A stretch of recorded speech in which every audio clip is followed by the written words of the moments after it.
గల్లా మాధవి గారి ప్రమేయం ఉంది. బురద జల్లడానికి గోతికాడ నక్కల్లాగా ఎదురు చూస్తున్నారు.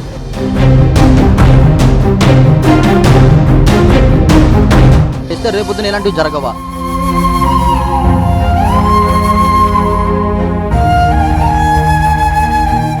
మాధవి గారి ప్రమేయం లేకపోతే న్యాయం జరిగేది కాదు.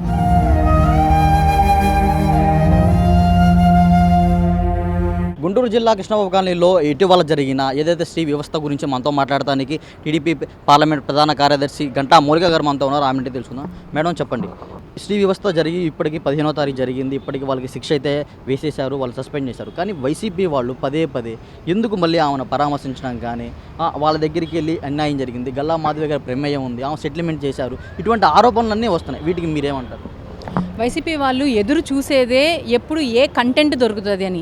ఎందుకంటే ఇప్పుడు మనకి యూట్యూబర్స్ కానీ ఇన్స్టాగ్రామర్స్ కానీ మనకి కంటెంట్ కోసం ఎదురు చూస్తారు చూసారా, అలాగా ఏ కంటెంట్ దొరికిద్దా దాన్ని ఏ రకంగా వాడుకొని మనకి నచ్చినట్టు మన స్వలాభం కోసం దాన్ని డైవర్ట్ చేద్దామా, దాని మీద మొత్తం అన్ని మసాలాలన్నీ రట్టించి దాన్ని వాళ్ళకి అనుగుణంగా ఎలాగ మార్చుకుందామా అని ఎదురు చూడడానికి ముందుండే ఒక బ్యాచ్ ఉంటుంది చూసారా, ఆ బ్యాచ్లో టాప్లో నెంబర్ 1 ఉండేది వైసీపీ శ్రేణులు. ఎందుకంటే ఇప్పటి వరకు ఎప్పుడు ఎక్కడ ఏ దాడి జరిగిద్దా, ఏ శవం దొరికిద్దా, ఎవరు కుట్రలు చేస్తారా అని ఎదురు చూసి వాళ్ళని పరామర్శించడానికి క్యూలు కట్టారు. ఇప్పుడు ఈ మధ్యలో దగ్గరలో ఏం శవం దొరకలేదనుకుంటా. సో అందుకని ఏం కాన్సెప్ట్ దొరికిద్దా అని ఒక ఆడబిడ్డ కాన్సెప్ట్, అది ఇళ్ళ దగ్గర గొడవ, దాన్ని వీళ్ళు పర్సనల్గా అంటే ఆ సిచ్యువేషన్ని ఓన్ చేసుకొని వీళ్ళకి నచ్చిన మసాలాలంతా వేసి రీప్లేలో ఏదో సీరియల్లో ఎపిసోడ్ కానీ ల్యాగ్ చేసినట్టు దాన్ని డ్రాగ్ చేసి ఆడబిడ్డ జీవితంలో ఒక సన్నివేశాన్ని మీ ఎంటర్టైన్మెంట్ కోసం, మీ సరదాకి, మీ మనుగడ చాటుకోవడానికి మీరు ఈ రకంగా తిప్పి చూపించి వాళ్ళని మర్చిపోయిన గాయాన్ని ఇంత గుర్తు చేస్తా దాంట్లో మీరు రాక్షసానందాన్ని పొందుతున్నారంటే మీకన్నా పైశాచికత్వం ఇంకెవరికన్నా ఉంటుందా అని మేము ప్రశ్నిస్తున్నాం. మేడం, ఇప్పటి వరకు ఇలాంటి సంఘటనలు మన ఆంధ్రప్రదేశ్లో జరగడం ఇదే మొట్టమొదటిసారి. ఇది కనుక చూసుకున్నట్లయితే ఏదైతే మీరు మీ ప్రభుత్వం సోషల్ మీడియాలో అనుచిత వ్యాఖ్యలు చేసినందుకు నాన్ బెయిలబుల్ కేసు పెడుతుంది. ఇదే విధంగా ఎమ్మెల్యే గారు చెప్పారు, ఇటు ఎస్పీ గారు కూడా చెప్పారు, ఏదైతే ఎవరైతే బాధితుని అన్యాయం చేశారో వాళ్ళ మీద నాన్ బెయిలబుల్ కేసులు పెట్టారంట. ఇలాంటి సంఘటనలు కూడా నాన్ బెయిలబుల్ కేసులు పెట్టడం కరెక్ట్ అంటారు? దీన్ని మీరు సమర్థిస్తారా? ప్రజల నుంచి అయితే ఈ నాన్ బెయిలబుల్ కేసు కానీ వీళ్ళకి జరిగిన ఏదైతే శిక్ష పరంగా ప్రజల నుంచి అయితే సంతృప్తి పరంగా అయితే లేదు. ఎందుకంటే ఏదైనా తప్పు మొదలైనప్పుడే దాన్ని మొదట్లో తుంచడానికి గట్టి ప్రయత్నం చేయకపోతే ఇదే మొదలవుతుంది.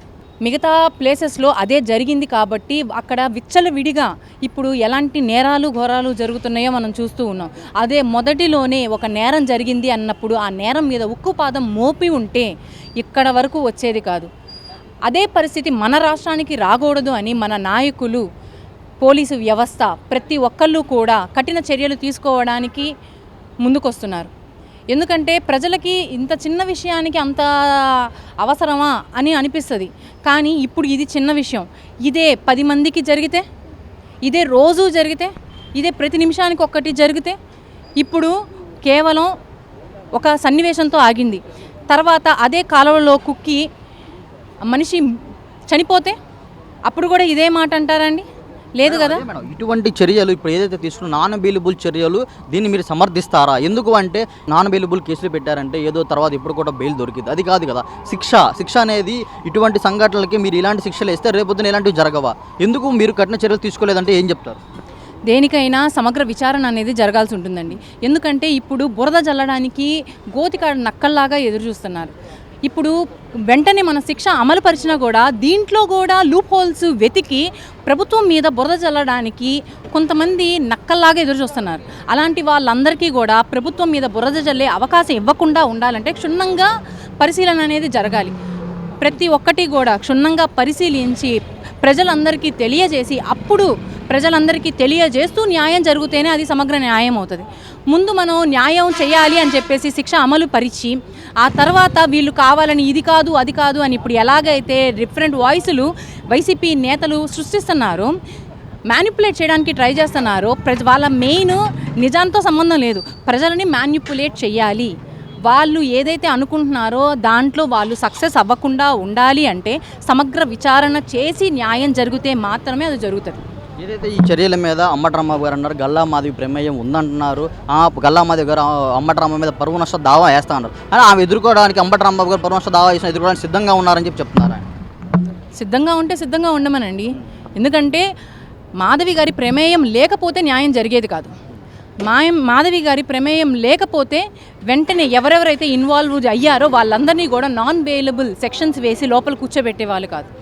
మాధవి గారి ప్రమేయం లేకపోతే వాళ్ళు బాధితులు ఎవరైతే ఉన్నారో వాళ్ళకి మాకు ఒక నమ్మకం ఉంది అని చెప్పేసి బయటకు వచ్చి వీళ్ళ వేధింపులు ఇంత వేధిస్తున్నా ఈ వేధింపులు భరించట్లేదు, కనీసం నా ప్రభుత్వం మాతో ఉన్నా కూడా వీళ్ళ వేధింపులు నాకు ఎక్కువ అవుతున్నాయి అని బయటకు వచ్చి స్టేట్మెంట్ ఇచ్చేవాళ్ళు కాదు.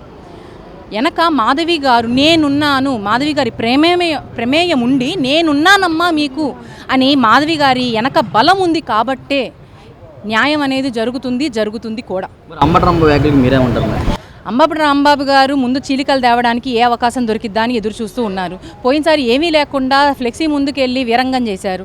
ఆ వీరంగం చేసి దానికి స్టేషన్కి వెళ్ళి మళ్ళీ అక్కడ తొడగొట్టి ఛాలెంజ్లు చేశారు. అది అయిపోయిన తర్వాత ఇంటికి వచ్చి అన్ని రోజులు సైలెంట్గా ఉండి ఎప్పుడైతే మాధవి గారికి పాలిట్ బ్యూరో మెంబర్ అని అనౌన్స్మెంట్ ఇచ్చారో ఆ రోజు మళ్ళీ ఆ తర్వాత రోజే వెళ్ళి దీక్ష చేశారు. సో అంబటి రాంబాబు గారికి కావాల్సింది ఒక అంశం, అది ఏదైనా కానివ్వండి.